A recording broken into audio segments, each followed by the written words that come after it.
Death is closing up with them. They can't proceed, they can't withdraw. Wai kai a tunaninka me yake kashe mu haka ɗaya bayan ɗaya a cikin dajin nan? Ina zange a cikin mu akwai wanda yake aikata wannan abu. In akwai wanda ya wani laifi a cikin mu yake aikata wannan abu ya kashe mutane ɗaya wanda ya fito fili ya gaya mana.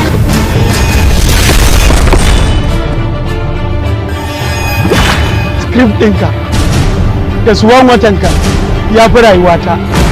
Bimnin da kuke Allah ya tarwatsa shi.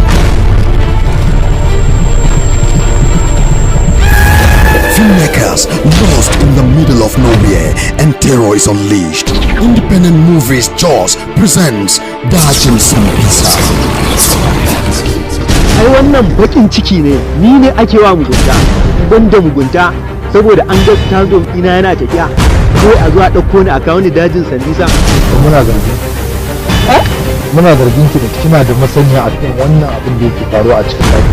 They can only struggle, wiggle and waggle in the jungle, but they can't smuggle out of Dajin Sambisa.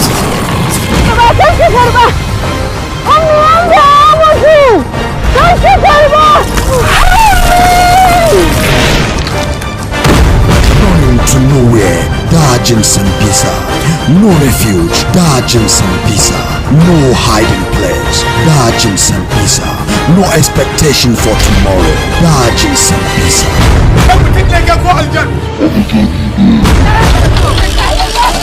Executive producer Aisha Kwande, producer Rabiu Kwande, screenplay Ahmed Garba Shehu.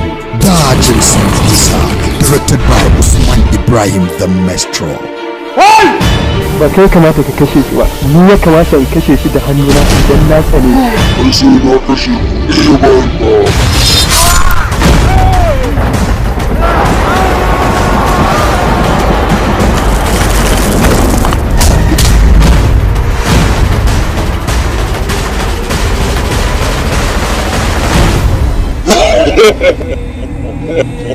Dajin Sambisa.